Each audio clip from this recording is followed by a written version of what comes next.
बारिश की हल्की बूंदें आसमान से गिर रही थीं। ठंडी हवा पूरे गांव में घूम रही थी। छोटे छोटे कच्चे घरों के बीच एक टूटी हुई पुरानी दुकान के पीछे एक बहुत छोटी सी सफेद और भूरे रंग की बिल्ली कांप रही थी। उसकी आंखें डरी हुई थीं और पेट कई दिनों की भूख से अंदर धंस चुका था। उस नन्ही बिल्ली का इस दुनिया में कोई नहीं था, न मां, न भाई, न कोई सहारा। लोग उसे देखकर बस इतना कहते, अरे हटाओ इसे यहां से। कुछ बच्चे पत्थर मारते, कुछ लोग डंडा दिखाकर भगा देते, लेकिन वो फिर भी हर सुबह उठती और आसमान की तरफ देखती, जैसे उसे किसी अनदेखी ताकत पर भरोसा हो, जैसे उसे लगता हो कि एक दिन सब ठीक होगा। गांव के मंदिर के पास रहने वाला एक बूढ़ा साधु रोज उसे देखता था। उसकी लंबी सफेद दाढ़ी थी और आंखों में अजीब सी शांति। वो अक्सर उस बिल्ली को चुपचाप देखता और मुस्कुरा देता। एक दिन बहुत तेज तूफान आया। आसमान काला हो गया। बारिश इतनी तेज थी कि लोगों ने अपने दरवाजे बंद कर लिए। बिजली की चमक पूरे गांव को डरा रही थी। वो छोटी बिल्ली भीगती हुई इधर उधर भाग रही थी। उसे कहीं छुपने की जगह नहीं मिल रही थी। आखिर वो मंदिर की सीढ़ियों के नीचे जाकर बैठ गई और डर से कांपने लगी। तभी वो बूढ़ा साधु बाहर आया। उसने बिल्ली को देखा और धीरे से बोला, डर मत छोटी जान, ईश्वर अपनी हर रचना का ध्यान रखता है। साधु उसे अंदर ले गया। उसने एक पुराने कपड़े से बिल्ली को सुखाया और थोड़ा दूध उसके सामने रख दिया। कई दिनों बाद बिल्ली ने पेट भरकर कुछ खाया था। उस रात पहली बार वो चैन से सोई। सुबह जब उसकी आंख खुली तो मंदिर में भजन चल रही थी। सूरज की हल्की किरणें अंदर आ रही थीं। बिल्ली धीरे धीरे उठी और साधु के पास जाकर बैठ गई। साधु मुस्कुराया और बोला, देखा, जब सारे दरवाजे बंद हो जाते हैं तब ईश्वर कहीं ना कहीं एक छोटा सा दरवाजा खोल देता है। धीरे धीरे वो बिल्ली मंदिर में रहने लगी। गांव के लोग भी अब उसे पहचानने लगे थे। कुछ लोग उसे रोटी देने लगे, बच्चे उसके साथ खेलने लगे। लेकिन जिंदगी हमेशा आसान नहीं रहती। एक दिन गांव में कुछ अमीर व्यापारी आए। वे मंदिर के पीछे की जमीन खरीदना चाहते थे। वहां बड़ा बाजार बनने वाला था। मंदिर के आसपास रहने वाले जानवरों को हटाने की बात होने लगी। लोग कहने लगे, इस बिल्ली को भी यहां से हटाना पड़ेगा। जब बिल्ली ने लोगों को अपनी तरफ इशारा करते देखा तो उसकी आंखों में फिर वही पुराना डर लौट आया। उसे लगा शायद अब फिर से उसे अकेला छोड़ दिया जाएगा। उस रात वो मंदिर के कोने में जाकर चुपचाप बैठ गई। बारिश फिर शुरू हो चुकी थी। हवा में ठंड बढ़ रही थी। साधु उसके पास आया और धीरे से बोला, तुम्हें लगता है सब खत्म हो जाएगा? बिल्ली उसकी तरफ देखने लगी। साधु ने आसमान की तरफ देखकर कहा, जब ईश्वर किसी को गिरने देता है तो उसके पीछे एक बड़ी वजह होती है, और जब वो किसी को उठाता है तब पूरी दुनिया रास्ता देती है। अगले दिन गांव में एक अजीब घटना हुई। सुबह सुबह मंदिर में बहुत भीड़ जमा हो गई। गांव की सबसे बड़ी व्यापारी का छोटा बेटा अचानक गायब हो गया था। पूरा गांव उसे ढूंढ रहा था। हर तरफ अफरा तफरी मची थी। मां रो रही थी। पिता परेशान होकर लोगों से मदद मांग रहे थे। तभी वही छोटी बिल्ली अचानक तेजी से भागने लगी। वो बार बार पीछे मुड़कर लोगों को देखने लगी, जैसे किसी को बुला रही हो। कुछ बच्चे उसके पीछे चल पड़े। बिल्ली गांव के बाहर पुराने खंडहर की तरफ भागी। वहां बहुत झाड़ियां थीं और बारिश की वजह से जगह फिसलन भरी हो चुकी थी। अचानक बच्चों को रोने की आवाज सुनाई दी। झाड़ियों के पीछे वही छोटा बच्चा फंसा हुआ था। उसका पैर पत्थरों में अटक गया था और वो डर के मारे रो रहा था। सब लोग दौड़कर वहां पहुंचे। बच्चे को सुरक्षित बाहर निकाल लिया गया। पूरा गांव हैरान था। जिस छोटी बिल्ली को लोग बोझ समझते थे, उसी ने आज एक बच्चे की जान बचाई थी। व्यापारी की आंखों में आंसू आ गए। उसने बिल्ली को गोद में उठाया और कहा, आज से ये सिर्फ एक बिल्ली नहीं, हमारी गांव की रक्षक है। उस दिन के बाद गांव बदलने लगा। लोग अब उसे प्यार से आशा बुलाने लगे।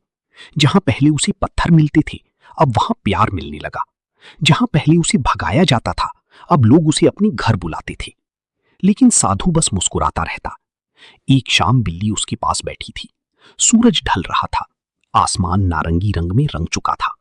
साधु ने धीरे से कहा, देखा छोटी जान, जब दुनिया तुम्हें ठुकराती है तब भी ईश्वर तुम्हारे लिए एक योजना बना रहा होता है। इंसान सिर्फ आज देखता है, लेकिन ईश्वर आने वाला कल देखता है। बिल्ली उसकी गोद में सिर रखकर आंखें बंद कर लेती है। उसे अब समझ आने लगा था कि हर दर्द बेकार नहीं होता, हर इंतजार खाली नहीं जाता और हर अकेलापन हमेशा के लिए नहीं होता। कभी कभी ईश्वर हमें टूटने देता है ताकि सही समय पर हमें ऐसी जगह पहुंचा सके जहां हमारी असली कीमत समझी जाए। लेकिन उस बिल्ली की जिंदगी में अभी एक बहुत बड़ा तूफान आना बाकी था, एक ऐसा तूफान जो पूरी गांव की किस्मत बदलने वाला था। गांव में अब सब कुछ शांत दिखाई देता था। लोग अपने काम में लगी रहते, बच्चे मंदिर के आंगन में खेलते और वो छोटी बिल्ली आशा हर सुबह मंदिर की सीढ़ियों पर बैठकर उगते सूरज को देखा करती। लेकिन कई बार जिंदगी की सबसे बड़ी परीक्षा तब आती है जब इंसान को लगता है कि अब सब ठीक हो गया है। एक रात अचानक गांव में भयंकर आग लग गई। तेज हवा की वजह से आग तेजी से फैलने लगी। लोगों की घर जलने लगी। चारों तरफ चीख पुकार मच गई। बच्चे रो रही थी, औरतें सामान बचाने की कोशिश कर रही थीं। मंदिर के पास रहने वाले लोग भी डरकर बाहर भागने लगे। उसी समय आशा ने देखा कि मंदिर के पीछे बनी छोटी कमरे में एक बूढ़ी महिला फंसी हुई है। धुआं इतना ज्यादा था कि कोई अंदर जाने की हिम्मत नहीं कर रहा था। लोग बस दूर खड़ी होकर चिल्ला रही थी। लेकिन वो छोटी बिल्ली बिना सोचे आग की तरफ दौड़ पड़ी। सभी हैरान रह गई। वो कमरे के पास जाकर जोर जोर से आवाजें निकालने लगी। अंदर फंसी बूढ़ी महिला ने उसकी आवाज सुनी। बड़ी मुश्किल से वो घुटनों की बल दरवाजे तक पहुंची। तभी गांव की कुछ युवकों ने हिम्मत की और अंदर घुसकर महिला को बाहर निकाल लिया। कुछ ही देर में पूरा कमरा आग में जल गया। अगर कुछ मिनट और देर हो जाती तो शायद वो महिला जिंदा नहीं बचती। लोगों की आंखों में आंसू थी। जिसे कभी लोग बदकिस्मती समझते थे, वही आज सबके लिए उम्मीद बन चुकी थी। लेकिन उसी रात एक और घटना हुई। तेज आग की वजह से मंदिर का एक पुराना हिस्सा गिरने लगा। लोग डरकर पीछे हट गए। तभी सबने देखा कि बूढ़ा साधु अंदर ही रह गया है। लोग चिल्लाने लगे, बाबा बाहर आइए, मंदिर गिरने वाला है। लेकिन धुआं इतना था कि कुछ दिखाई नहीं दे रहा था। आशा तुरंत अंदर भागी। कुछ पल बाद वो जोर जोर से आवाज करने लगी, जैसे किसी को रास्ता दिखा रही हो। साधु उसकी आवाज सुनते हुए धीरे धीरे बाहर आने लगा। आखिरकार गांव वालों ने उन्हें सुरक्षित बाहर निकाल लिया। जैसे ही वे बाहर आए, मंदिर का एक बड़ा हिस्सा टूटकर गिर पड़ा। पूरा गांव स्तब्ध रह गया। साधु ने कांपते हाथों से आशा को उठाया और उसकी आंखों में देखकर मुस्कुराया। उसकी आंखों में आंसू थे। वो धीरे से बोला, ईश्वर कभी छोटी रचना नहीं बनाता। जिसे दुनिया कमजोर समझती है, वही कभी कभी सबसे बड़ी शक्ति बन जाता है। उस आग के बाद गांव पूरी तरह बदल गया। लोग अब जानवरों को पत्थर नहीं मारते थे, भूखे पशुओं को खाना देने लगे। बच्चे अब दया और प्रेम सीखने लगे। आशा अब सिर्फ एक बिल्ली नहीं थी, वो पूरे गांव के लिए ईश्वर का संदेश बन चुकी थी। कुछ दिनों बाद बूढ़ा साधु बहुत बीमार पड़ गया। वो मंदिर के बाहर पेड़ के नीचे लेटा आसमान को देख रहा था। आशा चुपचाप उसके पास बैठी थी। साधु ने धीमी आवाज में कहा, छोटी जान, मेरा समय अब पूरा होने वाला है। आशा उसकी तरफ देखने लगी। साधु मुस्कुराया और बोला, जब तुम पहली बार यहां आई थी तब तुम डरी हुई थी। तुम्हें लगता था कि दुनिया में तुम्हारा कोई नहीं। लेकिन याद रखना, जिसका इस दुनिया में कोई नहीं होता, उसका ईश्वर खुद बन जाता है। हवा धीरे धीरे चल रही थी। सूरज ढल रहा था। साधु ने आखिरी बार आसमान की तरफ देखा और आंखें बंद कर लीं। पूरा गांव रो पड़ा, लेकिन आशा शांत बैठी रही, जैसे उसे पता था कि कुछ रिश्ते कभी खत्म नहीं होते, वे बस दिखाई देना बंद हो जाते हैं।